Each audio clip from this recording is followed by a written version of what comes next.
80 वर्षांनंतरही देशातील शाळांमध्ये पिण्याचं पाणी नाहीये। निवडून आले की बंगले बांधता, मग या मुलांचं काय? हे सर्व बंद करा आणि आधी शाळा बांधा। अभिजित दिपके यांनी शाळेमध्ये जात पाहणी केली, त्या दरम्यान त्यांनी वक्तव्य केलंय।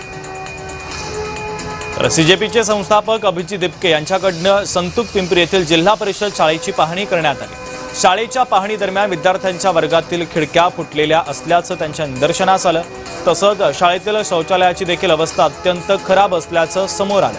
विशेष म्हणजे फुटलेल्या खिडक्यांना झाकण्यासाठी एकनाथ शिंदे यांचा फोटो असलेले बॅनर लावण्यात आल्याचं देखील समोर आलं। या सर्व परिस्थितीवर आता अभिजित दिपके यांनी नाराजी व्यक्त केली आहे।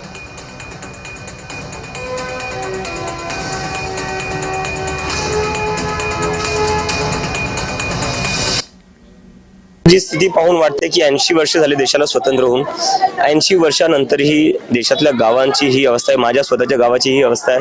हे बघून थोडं वाईट वाटतं की कुठं ना कुठे हे बदललं गेलं पाहिजे। अजून किती वर्ष हे जे लहान मुलं तुम्हाला माझ्या मागं दिसत आहे, त्या लहान मुलांना अजून थांबावं लागेल चांगल्या शाळेसाठी, चांगल्या शिक्षणासाठी।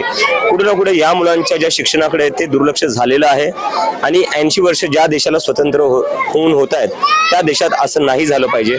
आत्ता नाही, हे म्हणजे काही दशकांआधीच या सगळ्या गोष्टी झाल्या पाहिजे होत्या।